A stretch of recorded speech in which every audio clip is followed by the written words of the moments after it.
Hi hello ನಮಸ್ಕಾರ ಸ್ನೇಹಿತರೆ. ದೇವ್ ಹಾಗೆ ಪವಿತ್ರ ಇವರ ಎಂಗೇಜ್ಮೆಂಟ್ ನಡೀತದೆ. ಇವರ ಎಂಗೇಜ್ಮೆಂಟ್ಗೆ ತಿಲಕ್ ಬರೋ ಸಾಧ್ಯತೆ ಇದೆಯಾ? ಏನಪ್ಪ ಸತ್ತಿರೋ ತಿಲಕ್ ಬದುಕಿ ಬರ್ತಾರ?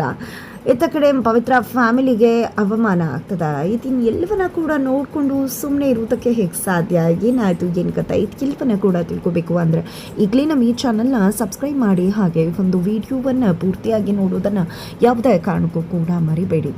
ಇಲ್ಲಿ ಪವಿತ್ರ ಮತ್ತು ದೇವ ರಿಸೆಪ್ಷನ್ ಮಾಡಬೇಕು ಅನ್ನೋ ಯೋಚನೆ ನಮ್ರತಾ ಇದ್ರ ಹಿಂದೆ ಬೇರೆದೇ ಉದ್ದೇಶ ಇದೆ, ಬಟ್ ಯಾರ ಮುಂದೆ ಕೂಡ ಅದನ್ನು ರಿವೀಲ್ ಮಾಡೋದಲ್ಲ.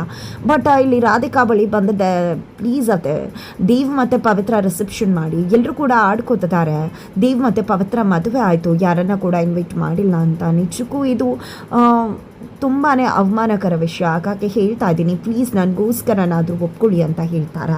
ಇಲ್ಲಿ ದೇವನ್ನೇ ಒಪ್ಕೊಳ್ದೇ ಇರು, ಪವಿತ್ರನ ಸೊಸೆ ಅಂತ ಹೇಳಿನೇ ಒಪ್ಕೊಳ್ದೇ ಇರು ರಾಧಿಕಾ ಅವರು ನಮ್ರತಾ ಮಾತಿಗೆ ಬೆಲೆ ಕೊಟ್ಟು ದೇವ್ ಮತ್ತು ಪವಿತ್ರ ರಿಸೆಪ್ಷನ್ ಮಾಡೋದಕ್ಕೆ ಒಪ್ಕೋತಾರೆ. ಆದರೆ ಈ ಒಂದು ರಿಸೆಪ್ಷನ್ಗೆ ಪವಿತ್ರ ಫ್ಯಾಮಿಲಿಯವರು ಬರ್ಕೂಡ್ದು ಅನ್ನೋ ಒಂದು ಕಂಡೀಷನ್ ಹಾಕಿರ್ತಾರೆ ಇಲ್ಲಿ ರಾಧಿಕಾ ಅಂತ ಹೇಳ್ಬೋದು.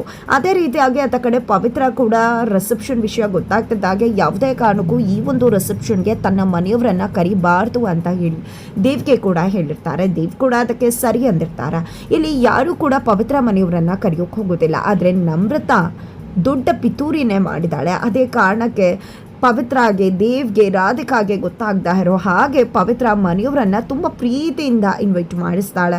ಜೊತೆಗೆ ಬರಬೇಕಾದ್ರೆ ಬಾಳೆಹಣ್ಣು, ಹಳಸ್ಲೇನು ಅದನ್ನು ಕೂಡ ತೊಗೊಂಡು ಬನ್ನಿ ಅಂತ ಹೇಳ್ತಾಳೆ.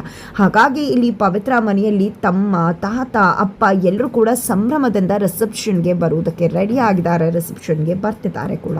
ಇತ್ತ ಕಡೆ ರಿಸೆಪ್ಷನ್ ಶುರುವಾಗಿದ್ದೆ, ಇತ್ತ ಕಡೆ ಎಲ್ಲ ಗೆಸ್ಟ್ಗಳು ಕೂಡ ಬಂದಿದ್ದಾರೆ. ಫಸ್ಟಲ್ಲೇ ಇಲ್ಲಿ ನಮ್ರತಾ ಪವಿತ್ರನ ಅವಮಾನ ಮಾಡಬೇಕು ಅಂತ ಹೇಳಿ ಅವಳ ಡ್ರೆಸ್ ಜೊತೆ ಆಟ ಆಡ್ತಾಳೆ. ಚಿಕ್ಕಮ್ಮನ ಕೈಗೆ ಯಾವುದೋ ಒಂದು ಅವಳಿಗೆ ಅನ್ಫಿಟ್ ಆಗಿರ್ತಕ್ಕಂಥ ಡ್ರೆಸ್ಸನ್ನು ಕೊಟ್ಟು ಕಳಿಸ್ತಾರೆ. ಅದು ನಿಜವಾಗ್ಲೂ ಕೂಡ ಕಂಫರ್ಟ್ ಅಲ್ಲ ಪವಿತ್ರಾಗೆ. ಆ ಒಂದು ಡ್ರೆಸ್ಸನ್ನು ಹಾಕೊಂಡು ಬಂದರೆ ಖಂಡಿತ ಇಲ್ಲಿ ರಾಧಿಕಾ ಅವರು ಕೆಂಡುವಾಗ್ತಾರೆ ಅನ್ನೋದು ನಮ್ರತಾಗೆ ತುಂಬ ಚೆನ್ನಾಗಿ ಗೊತ್ತದೆ. ಹಾಗಾಗಿ ಅದೇ ಒಂದು ಡ್ರೆಸ್ಸನ್ನು ಕೊಟ್ಟು ಕಳಿಸಿದ್ದಾರೆ. ರಾಧಿಕಾ ಅವರು ಕೊಟ್ಟರು ಇದನ್ನೇ ಹಾಕೋಬೇಕು ಅಂತ ಕೂಡ ಹೇಳ್ಸಿದ್ದಾರೆ. ಈ ಕಡೆ ಪವಿತ್ರಾಗೆ ಏನು ಮಾಡಬೇಕು ಗೊತ್ತಾಗ್ತಿಲ್ಲ, ಅನ್ಕಂಫರ್ಟಬಲ್ ಫೀಲ್ ಆಗ್ತದೆ. ಈ ರೀತಿ ಹೋಗಿ ರಿಸೆಪ್ಷನಲ್ಲಿ ನಿಲ್ಲೋಕ್ಕಾಗಲ್ಲ. ಹಾಗಾಗಿ ಇಲ್ಲಿ ನಮ್ರತಾ ತುಂಬ ಖುಷಿಯಿಂದ ಖಂಡಿತ ಈಗ ಅವಳು ಬರ್ತಾಳೆ, ಅವಮಾನ ಆಗತ್ತೆ ಅಂತ ಚಿಕ್ಕಮ್ಮ ಎಲ್ಲರ ಹತ್ರ ಕೂಡ ಹೇಳಿ ವೆಯ್ಟ್ ಮಾಡ್ತಾ ಇದ್ರೆ ಅಲ್ಲಿಗೆ ಪವಿತ್ರ ಎಂಟ್ರಿ ಕೊಟ್ಟಿದ್ದೆ. ಎಲ್ಲರೂ ಕೂಡ ಸೂಪರ್ಬಾಗಿ ಕಾಣಿಸ್ತಿದೆ, ಎಷ್ಟು ಮುದ್ದಾಗಿದೆಯಾ ಅಂತ ಹೇಳಿ ಹಾಡಿ ಹೋಗ್ಲತ್ತಿದ್ದಾರೆ.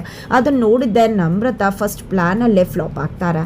ಆದರೆ ಅದನ್ನು ಸಹಿಸ್ಕೊಳ್ಳೋಕೆ ಆಗ್ತಿಲ್ಲ ನಮ್ರತಾಗೆ. ಹೇಗಾದರೂ ಮಾಡಿ ಮತ್ತೆ ಇವಳಿಗೆ ಅವಮಾನ ಮಾಡಬೇಕು ಅಂತ ಹೇಳಿ ಡಿಸೈಡ್ ಮಾಡ್ಕೊತಿದ್ದಾರೆ. ನಿಜಕ್ಕೂ ಆ ಒಂದು ಡ್ರೆಸ್ಸನ್ನು ತುಂಬ ಅಚ್ಚುಕಟ್ಟಾಗಿ ರೆಡಿ ಮಾಡಿಕೊಂಡು ಪವಿತ್ರ ಅಲ್ಲಿಗೆ ಹಾಕ್ಕೊಂಡು ಬಂದಿದ್ಲು. ದೇವ್ನ ಶೂಸ್ ಲೇಸನ್ನು ಕೂಡ ಆಕೆ ಟೈ ಮಾಡೋದಕ್ಕೆ ಬಳಸ್ಕೊಂಡಿದ್ಲು.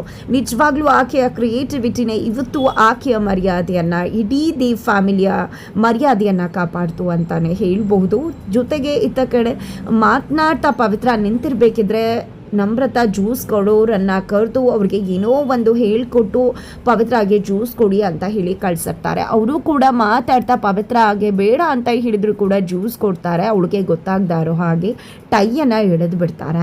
ಆದರೆ ಪವಿತ್ರ ಗೊತ್ತೇ ಆಗೋದಿಲ್ಲ. ಅತ್ತ ಕಡೆ ದೇವ್ ತನ್ನ ಫ್ರೆಂಡ್ಸ್ ಜೊತೆ, ಕೊಲೀಗ್ಸ್ ಜೊತೆ ಮಾತನಾಡ್ತಿದ್ದಾರೆ. ಇತ್ತ ಕಡೆ ಪವಿತ್ರನ ನೋಡಿದ್ದೆ ಶಾಕ್ ಆಗುತ್ತೆ, ಬಿಕಾಸ್ ಆಕೆ ಟೈ ಬಿಚ್ಚು ಹೋಗಿರುತ್ತೆ.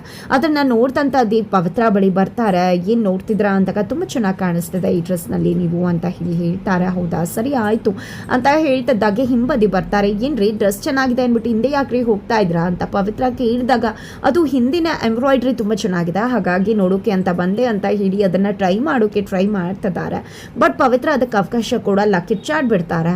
ಆಗ ಇಲ್ಲಿ ಪವಿತ್ರ ಅವ್ರನ್ನ ಅಡ್ಡ ನಿಲ್ಲಿಸ್ಕೋತಾರೆ ಇಲ್ಲಿ ದೇವ, ಯಾಕಂದರೆ ಆಕೆ ಯಾರಿಗೂ ಕೂಡ ಕಾಣಿಸ್ಬಾರ್ದು ಅಂತ.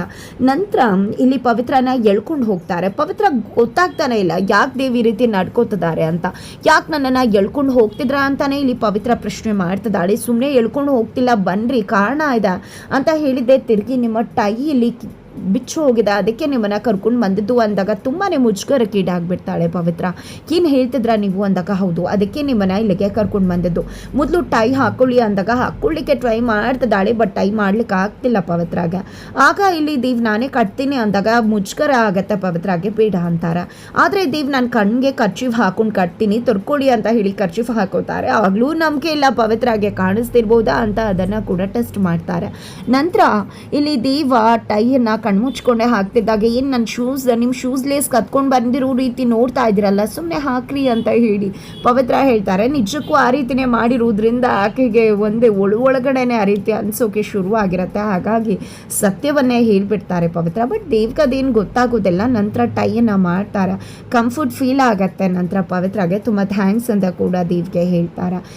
ತದನಂತರ ಇಲ್ಲಿ ದೇವ ಅಲ್ಲೇ ಉಳ್ಕೋತಾರೆ, ಬಟ್ ಪವಿತ್ರ ಮಾತ್ರ ಸ್ಟೇಜ್ ಮೇಲೆ ಹೋಗ್ತಾರೆ. ಇತ್ತ ಕಡೆ ಪವಿತ್ರ ಫ್ಯಾಮಿಲಿ ಎಲ್ಲರೂ ಕೂಡ ಆ ಒಂದು ರಿಸೆಪ್ಷನ್ಗೆ ಬಂದಿದ್ದಾರೆ. ಮಗಳ ರಿಸೆಪ್ಷನನ್ನು ನೋಡಿದ್ದೆ ತುಂಬಾ ಖುಷಿ ಆಗ್ತದೆ. ಆದರೆ ಈ ಸೆಕ್ಯೂರಿಟಿ ಗಾರ್ಡ್ ಅವರನ್ನು ಒಳಗಡೆ ಬಿಡ್ತಿಲ್ಲ. ನಾವು ಪವಿತ್ರ ಫ್ಯಾಮಿಲಿ ಅಂತ ಹೇಳಿದಾಗ ಅದಕ್ಕೆ ಹೇಳ್ತಿರೋದು ಫೋಟೋ ಬೂತ್ ಇದೆ, ಅಲ್ಲಿಗೆ ಹೋಗಿ ಅಂತ ಹೇಳಿ ಕಳಿಸ್ತಾರೆ. ಫೋಟೋ ಬೂತ್ಗೆ ಅವರು ಕೂಡ ಹೋಗ್ತಾರೆ. ಏನಿದು ಮಗಳು ರಿಸೆಪ್ಷನ್ಗೆ ಬಂದು ಫೋಟೋ ಉಡ್ಸ್ಕೊಳ್ಳೋದು ಅಂದ್ರೇನು, ಆಮೇಲೆ ತಾನೇ ಉಡ್ಸ್ಕೊಳ್ಳೋದು ಅಂತ ಅಪ್ಪ ತಾತ ಹೇಳಿದ್ರೆ, ಇವಾಗಿನ ಟ್ರೆಂಡೇ ಇದು ಅಪ್ಪ, ದಯವಿಟ್ಟು ಅರ್ಥ ಮಾಡ್ಕೊಳ್ಳಿ ಅಂತ ಹೇಳಿ ಮಗನೇ ಹೇಳ್ತಾರೆ.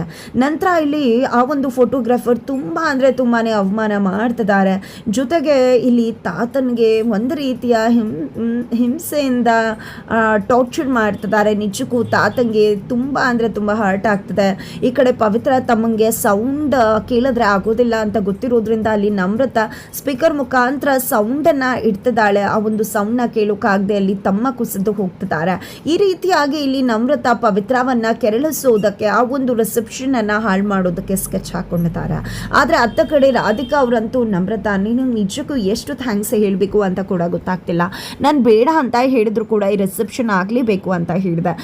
ಈ ಒಂದು ಮನೆ ಮರ್ಯಾದೆಯನ್ನು ಸ್ಟೇಟಸನ್ನು ಉಳಿಸ್ಬೇಕು ಅಂತ ಟ್ರೈ ಮಾಡ್ತಿದ್ಯಾ, ನಿಜಕ್ಕೂ ನೀನು ನನ್ನ ಮಗಳಾಗಬೇಕಾಗಿತ್ತು, ಅಟ್ಲೀಸ್ಟ್ ಸೊಸೆ ಮಾಡ್ಕೊಳ್ಳೋಣ ಅಂತ ಅಂದ್ಕೊಂಡೆ. ಅದು ಕೂಡ ಸಾಧ್ಯ ಆಗಲಿಲ್ಲ ಅಂತ ತುಂಬ ಪಿಕ್ಚರ್ ಮಾಡ್ಕೊಂಡಿದ್ದಾಗ, ಅಯ್ಯೋ ಅತ್ತೆ ಬಿಡಿ ಅತ್ತೆ, ಅದರಲ್ಲಿ ಏನಿದೆ, ನಮ್ಮ ಹಣೆ ಬರ ಹೇಗಿರುತ್ತೋ ಹಾಗಾಗತ್ತೆ, ನನಗೆ ನೀವು ಚೆನ್ನಾಗಿರಬೇಕು, ಈ ಫ್ಯಾಮಿಲಿ ಚೆನ್ನಾಗಿರಬೇಕು ಅನ್ನೋದೇ ಆಸೆ ಅಂತ ಹೇಳಿ ಡ್ರಾಮಾ ಮಾಡ್ತಿದ್ದಾರೆ. ಪಾಪ ರಾಧಿಕಾ ಗೊತ್ತಿಲ್ಲ, ಈಕೆನೇ ತನ್ನ ಮಗನನ್ನು ಸಾಯಿಸೋದಕ್ಕೆ ಹೊಂಚ ಹಾಕಿದಂತಹ ಸಂಚುಗಾರ್ತಿ ಅನ್ನೋದು. ಇತ್ತ ಕಡೆ ಅವ್ರ ಮನೆಯವ್ರಿಗೆ ಅವಮಾನ ಆಗ್ತಿರೋ ಒಂದು ವಿಷಯ ಪವಿತ್ರಾಗೆ ಕೂಡ ಗೊತ್ತಾಗುತ್ತೆ. ದೇವ್ ತಮ್ಮ ಹೋಗಿದ್ದೆ, ನಿಮ್ಮ ಫ್ಯಾಮಿಲಿಯವರು ಬಂದಿದ್ದಾರೆ ಅಲ್ಲಿ ಅಂತ ಹೇಳಿದಾಗ ಪವಿತ್ರ ತುಂಬ ರೆಬೆಲ್ ಆಗ್ತಾರೆ. ಯಾಕಂದ್ರೆ ಅಲ್ಲಿ ದೇವ್ಗೆ ಹೇಳಿದ್ಲು ಆಕೆ, ಯಾವುದೇ ಕಾರಣಕ್ಕೂ ತನ್ನ ಫ್ಯಾಮಿಲಿಯನ್ನ ಇಲ್ಲಿ ಕರೆಸಬಾರ್ದು ಅಂತ. ಆದ್ರೂ ದೇವ್ ಕರೆಸೋದ್ರಿಂದಾಗಿ ದೇವ್ ಹತ್ರ ಹೋಗ್ತಾಳೆ, ಯಾಕೆ ರೀತಿ ಮಾಡಿದ್ರಿ, ನನ್ನ ಕುಟುಂಬನ ಯಾಕೆ ಕರೆಸಿದ್ರಿ ಅಂತ ಪ್ರಶ್ನೆ ಮಾಡ್ತಾಳೆ. ಇತ್ತ ಕಡೆ ರಾಧಿಕಾ ಅವ್ರ ಹತ್ರ ಕೂಡ ನಮ್ರತ ಪವಿತ್ರ ಫ್ಯಾಮಿಲಿ ಎಲ್ಲರೂ ಕೂಡ ಬಂದಿದ್ದಾರೆ ಅಂದಾಗ, ನಾನು ಕರೆಸಬಾರ್ದು ಅಂತ ಹೇಳಿದ್ರು ಕೂಡ ದೇವ್ ನನ್ನ ಮಾತನ್ನ ಮೀರಿ ಅವ್ರ ಫ್ಯಾಮಿಲಿಯವ್ರನ್ನ ಕರೆಸಿದ್ನ ಅಂತ ಕಿಂಡವಾಗ್ತಿದ್ದಾರೆ. ಇದು ದೇವ್ ಮಾಡಿರೋದಲ್ಲ, ಪವಿತ್ರನೇ ಮಾಡಿರೋದು, ಪವಿತ್ರನೇ ಅವ್ರ ಮನೆಯವರನ್ನ ಕರೆಸಿರೋದು ಅಂತ ಹೇಳಿ ನಮ್ರತ ಹೇಳಿದ್ದೆ. ಅತ್ತೆ ಸೊಸೆ ನಡುವೆ ತಂದಿಡೋಕೆ ಮುಂದಾಗ್ತಿದ್ದಾರೆ. ಇತ್ತ ಕಡೆ ಪವಿತ್ರ ನಿಜಕ್ಕೂ ರೆಬಲ್ ಆಗ್ತಿದ್ದಾಳೆ. ಅತ್ತ ಕಡೆ ತನ್ನ ಕುಟುಂಬಕ್ಕೆ ಅವಮಾನ ಆಗ್ತಿರೋ ವಿಷಯ ಗೊತ್ತಾಗಿದ್ದೆ ನಿಜಕ್ಕೂ ಕೆರಳಿ ಕೆಂಡುವಾಗ್ತಿದ್ರೆ, ಇಲ್ಲಿ ರಾಧಿಕಾ ಅವರು ಪವಿತ್ರ ವಿಷಯದಲ್ಲಿ ಕೆರಳಿ ಕೆಂಡುವಾಗ್ತಿದ್ದಾರೆ. ಇತ್ತ ಕಡೆ ಅವಮಾನಕ್ಕೆ ಒಳಗಾಗ್ತಿರ್ತಕ್ಕಂಥ ಪವಿತ್ರ ಫ್ಯಾಮಿಲಿಯನ್ನ ಕಾಪಾಡೋದಕ್ಕೆ ತಿಲಕ್ ಬರ್ತಾರ ಅಂತ ಅನ್ಕೊಂಡ್ರೆ ಖಂಡಿತ ಇಲ್ಲ, ತಿಲಕ್ ಬರುವುದಿಲ್ಲ. ಆದರೆ ತಿಲಕ್ ಇಡೀ ಕುಟುಂಬದ ಪವಿತ್ರ ಫ್ಯಾಮಿಲಿಯನ್ನ, ಪವಿತ್ರಳ ಜವಾಬ್ದಾರಿಯನ್ನ ಅಣ್ಣ ದೇವ್ಗೆ ಕೊಟ್ಟಿದ್ದಾರೆ. ಇಲ್ಲಿ ತಮ್ಮ ಕೊಟ್ಟಿರ್ತಕ್ಕಂಥ ಜವಾಬ್ದಾರಿಯನ್ನ ಅಚ್ಚುಕಟ್ಟಾಗಿ ನಿಭಾಯಿಸೋದಕ್ಕೆ ದೇವ್ ಮುಂದಾಗ್ತಿದ್ದಾರೆ.